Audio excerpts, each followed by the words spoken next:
নির্বাচনের আগে বলেছিলেন জয়ী হয়ে ঘরে ঘরে ইন্টারনেটের মাধ্যমে ইনকাম করিয়ে সবাইকে স্বাবলম্বী করবেন চিত্রনায়িকা মাহিয়া মাহি।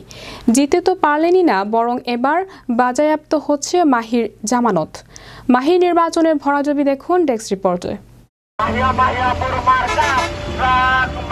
প্রথমবার নির্বাচনে অংশ নিয়ে জামানত বাজেয়াপ্ত হচ্ছে রাজশাহী ১ আসনের স্বতন্ত্র প্রার্থী চিত্রনায়িকা মাহিয়া মাহির। রোববার ভোট গ্রহণ শেষে দ্বাদশ জাতীয় সংসদ নির্বাচনের বেসরকারি ফলাফল ঘোষণা করেন রিটার্নিং কর্মকর্তা ও চাঁপাইনবাবগঞ্জ জেলা প্রশাসক AKM গালিব খান।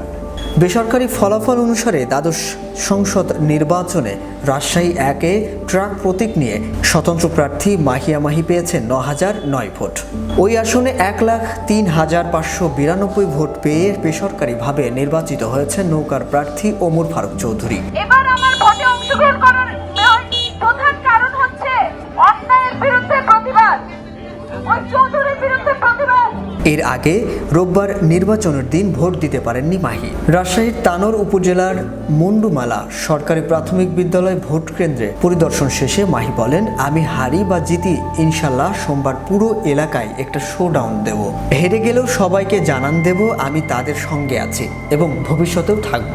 আর জিতলে এই এলাকার সব শ্রেণী পেশার মানুষকে দেওয়া সব প্রতিশ্রুতি তাদের নিয়েই বাস্তবায়ন করব। আসনটিতে মোট বৈধ ভোটার সংখ্যা ছিল 2,12,296 জন। বাতিলকৃত ভোটের সংখ্যা 7,497টি।